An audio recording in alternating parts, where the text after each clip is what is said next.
यार खान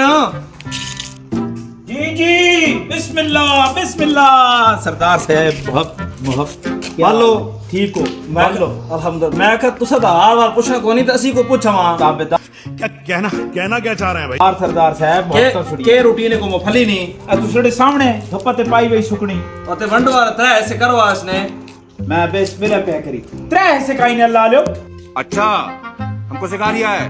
दो मैं खड़े से ते एक तुसा ना ऐसा ही पैसा हो गया मस्त प्लान दो तुसी केड़े तरीके ना जी और जिम्मी एडी खर्चा असा कीते वा जिम्मी ते अड्डे वाडे वडेरा खर्चा कीता पैसे लायन पैसे भरे ते दो ऐसे ते सिडे भरने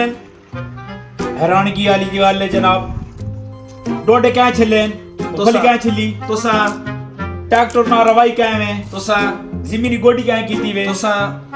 उस तो बाद चाह के पट्टी क्या में तुसा गा क्या कढ़ाया तुसा हलवा क्या पकाया तुसा सब तो वड्डी गल से विचों क्या ना साईयान तुसा ते बात तो सिड्डे केड़े इस तरीके ना दो ऐसे ते मैंडा एक कैसा मलक साहब जिम्मी कहंडी ओ जिम्मी तो सिड्डी में मने ना खर्चा कह कीता वा केड़ा खर्चा ला पैसे क्या भरे मैं जिम्मी ते हक्की गल करे जिस दाड़ी नी मुफल्ली राती गदाई जिम्मी दे गए है वो कोना गए बात सर तुसी चुप करके अपना एक ऐसा को रखो दो ऐसे लदाओ ट्रैक्टर बाहर खड़ा दो ऐसे लदाओ अल्लाह बेले अल्लाह जी तुसे जे मलका को की जान बचाए मैं हैरान हां अल्लाह लो डरो उसनी जात को ने बख्ताओ असा गरीबा राइयां गोडियां कीतियां जोदियां कड़ियां ने पैसो कहने सुबह शाम इसनी देखभाल के में अंदर के में बाहर ते ऐसे जनाब दो तो सिड्डे ते एक मंडा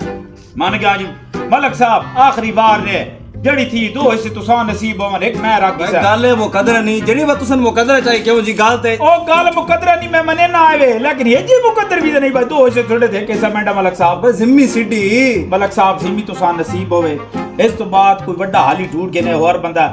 मेंढे हाथ खले ने ही मेडी समझा च ने तुसी दो ऐसे खड़ो मलक साहब अल्लाह तो मेंढ को और देसी मैं गरीब है हां कोई